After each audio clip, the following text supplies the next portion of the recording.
Hello, and welcome to Get Real Estate with Liz and Marie. I'm Liz. And I'm Marie. And today is Tuesday, August 24th, and we want to give you our weekly update on the Phoenix and really the Maricopa County real estate update, right? So it's Phoenix and more, Phoenix and beyond. Yes. So we'll go over some of the numbers that we've been going through each week. And don't forget, if you want to check out all these numbers later, they will be posted on a blog on our website at lizandmarie.com. So everything's just Liz and Marie. It's easy to find us. So today we did a little change up and we decided to just have a view of our office in the background because we're also hoping that we have a little bit of better quality video. video. So now we're just kind of heads, but I know. Well, we've done it with a green screen and images in the background, but it was getting a little like jerky, the video image last week. So I'm hoping this week is better. Let us know. Yeah. So leave a comment. Let us know if it looks better. Hopefully it downloads easier. Yeah. I don't know, but this is our lovely office. We have a great office in down in Chandler, a suburb of Phoenix. It's a beautiful area, and it's one of the areas that we concentrate on in our real estate markets information. So we're supporting local. Yes, Workplace City. It's a great place. Yeah, actually, let's talk about that 1 second, which we didn't have planned, but we work out of an office. Oh, I can't talk today. Called Workplicity, and it's a co-working space, and it's beautiful. And we are very excited about co-working spaces, which is really kind of a side note, but sure we can all see you. Oh, there you go. Then I don't have to stand on my toes. It's a really cool building though, and we love the concept of co-working spaces. We think it's fabulous because it just mixes a lot of people together that wouldn't necessarily be together maybe in an office building or something else. So we just love it. So we're at Workplace. Well, and it's different businesses that can somehow maybe even work together that don't know that they could work together. So we will open up a co-working space in the future. That is one of our plans. But yes, it's nice to be able to interact with other local business owners and kind of get the lay of the land. And it's a beautiful building. So anyway, that was a side note. We didn't even know that, but we love it here. we just threw that in there. So how's it looking out there, Marie? So give me my cheesy microphone, recorder microphone. So it's actually pretty good, the numbers. So we basically have gone up in listings in Maricopa County, 169 listings overall. So we're at 6928 this week. I know, that still is so funny. Like, oh my gosh, we're up 169 listings, but like 169 listings total across Maricopa County. So that's not like 169%. That's 169 listings. Yes. But it's good. It's actually last week, we were up a little bit too. So this week we're up a little more. So there is definitely a slow increase in the number of listings. But the overall number is still crazy low. The overall number is still 6,928, which is less than a month's supply of inventory. Yeah. So overall, there's no major changes here. We're not rushing to see a housing crash next week or anything like that. And then, each of the cities, the median list price has pretty much remained constant. Right now it's $485,450, which is up a whopping $450 from last week. Again, insignificant change overall in Maricopa County. And then the average days on market is 48. That really hasn't changed. The active number of rentals, 2,865 across Maricopa County, hasn't changed, and the median rent is exactly what it was last year at last week. Yeah, and the rents usually don't change that drastically week over week. Yeah, week over week. It's going to be more maybe on a monthly basis, but we'll talk about that in a few minutes about the rental business here too. Yes, and I think as we continue doing this, we'll start looking at the changes month over month and year over year as opposed to just the week over week. Right? We just want to go week over week because that's the data that we've been collecting for you guys over the last few weeks. So for it to say inventory has slowly increased week over week in Maricopa County. Yeah. It's so insignificant. It's an insignificant change overall. Yeah. But I will say that last week from this week, the Scottsdale median list price went up $50,000, which seems like a big increase. That's huge. So the median list price right now is $949,000, which was $899 last week. So that, I guess, is the one significant change. Every other city, it's a couple thousand or a couple $100. So it's really, really insignificant changes overall. And it's interesting because some cities are up a little bit and some are down. So in the end, it's just I mean, it balances over Maricopa County. And like I said, the whole county is only up 169. So Phoenix right now is the highest on our list, where it went up 44 listings. Median list price really didn't change much, $459. I guess it's down $900, so it was $459.9 last week. Again, insignificant changes as we look at it week over week. But we just want to make sure that we're reporting our numbers consistently from the Arizona MLS, and then the longer we do it, the more data that we'll provide for you guys. I think it will be interesting after we're doing it for a while. Yeah, and then we start to see, it's going to be very interesting, especially over the next couple of years. True. But yeah, so overall, like I said, each city has had pretty much insignificant changes just from last week to this week. Tempe is exactly at the same, 165 listings last week, 165 listings this week. And then Chandler and Mesa went down slightly, right? Like 6 listings, 9 listings. So again, no major changes there. But this market is still very hot. The bottom line is, when you have less than a month of inventory on the MLS and a normalized market would be 20,000 homes, then we're still low. So nothing's going anywhere. The housing, the seller's market isn't going anywhere. Let me rephrase that. It's true. Yeah. So then we wanted to come up with our big news in real estate this week, right? So Liz, why don't you tell them about them? What should they be looking at? I know. I'm a huge fan. I'm a huge fan of the Phoenix Business Journal. I subscribe to it. I get it in my email multiple times a day. I share with Marie. We actually share an account, but I'm a huge fan of it. I know that there's so much vital information on there, and I'll give it a plug for a minute because you can select what your interests are. And ours are residential real estate #1, and then commercial real estate in there. So, that's a fed article to us. So we love it. So just what I noticed and what I read about is the local building and the construction industry. There's a lot of permits being issued in the city for new builds. But for this year, for 2021, in the month of July, the number of permits dropped by 7% from July the previous year. That doesn't mean anything too significant because the materials are harder to get, come into, into possession because they're out there, and it's an increased supply or increased price on the materials. But they're still being issued because we're still up 32% overall from the year previous. Right. It's so just July, is up 32%, but just for the month of July, it dropped a little bit. And as a side note, that's good news for me because we're trying to get a permit in right now, and I don't want to wait forever for it. So hopefully we don't. But it is interesting to think about, the new construction. And then I was having a conversation with somebody earlier today about appliances and flooring. And I was like, last year I ordered appliances and it took me 11 months to get appliances. I mean, we bought appliances for one property and ended up just using them in a different property because we couldn't wait that long. So I go to scratch and dent. Well, and we just walked into Lowe's and we were like, what do you have on the floor? On the floor, drive out today. So, and that's happening everywhere because my girlfriend in Florida has run into the same thing. So it's a nationwide issue on those that's what they're talking about, the supplies and the materials, the wood, the glass. Some friends, we have both friends that windows are taking forever, and appliances. So you have to count that into your timeline then.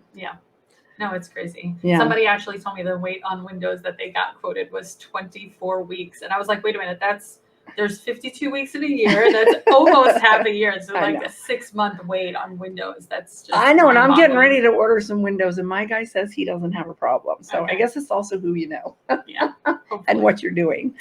But yeah, that was actually in an article on the Phoenix Business Journal, a lot of those updates. So again, we'll have the link to that article on our website and our blog for later today, so you can check out more of that article. And then continuing on the Phoenix Business Journal trends. Right. So, Marie and I buy houses, and we buy houses for cash. And our competitors, our largest group of competitors is other people that do what we do, but also the iBuyer industry. And the iBuyer industry is very, very present in the city of Phoenix and the state of Arizona, really. I don't know if they go up to Flagstaff, but they're obviously in Tucson because of the story we're going to talk about. But let's just go definition of iBuyer for anyone who doesn't know. That is an Opendoor, Offerpad, Zillow buys. Yeah. Is Redfin in there too? I think Redfin now. 72 sold. So any of these types of companies is considered an iBuyer, just for. And they have a very prominent presence in the city of Phoenix. Yeah, and the biggest difference also between iBuyers and local investors is iBuyers are backed by these large hedge funds, right? Mm-hmm. So there's like these real estate investment trusts and stuff that are looking to build a portfolio, right?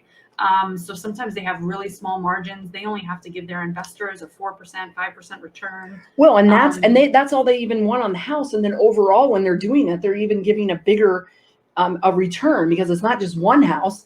Right. It's like this huge portfolio of homes.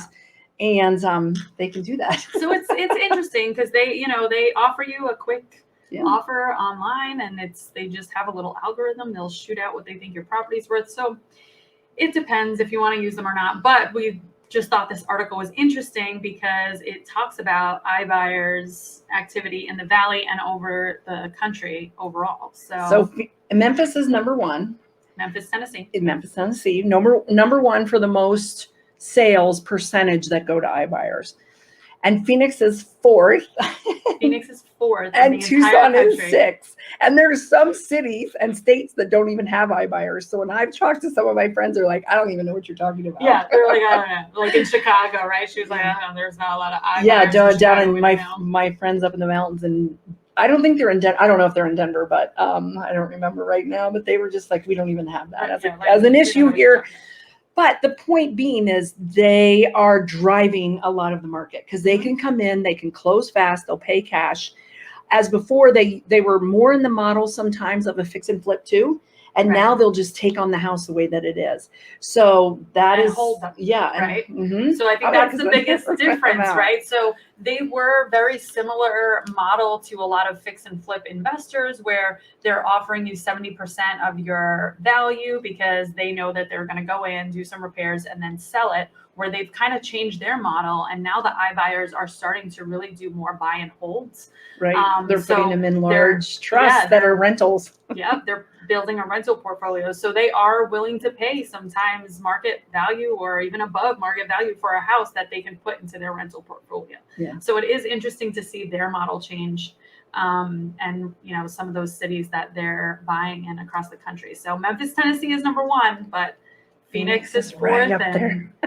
That's okay though. We're still here to help people. We have a different business model than that. Yep. And there's enough stuff to go around for everybody. Oh yeah. There's certainly, they can't buy every house. They can't, and it's just what fits best for the seller too. So So the other big thing that I noticed this in the last week that was prevalent in the Phoenix Business Journal was the Phoenix rental market and how that is increasing. I think people are starting to move around a little bit more, which we've already talked about from the pandemic.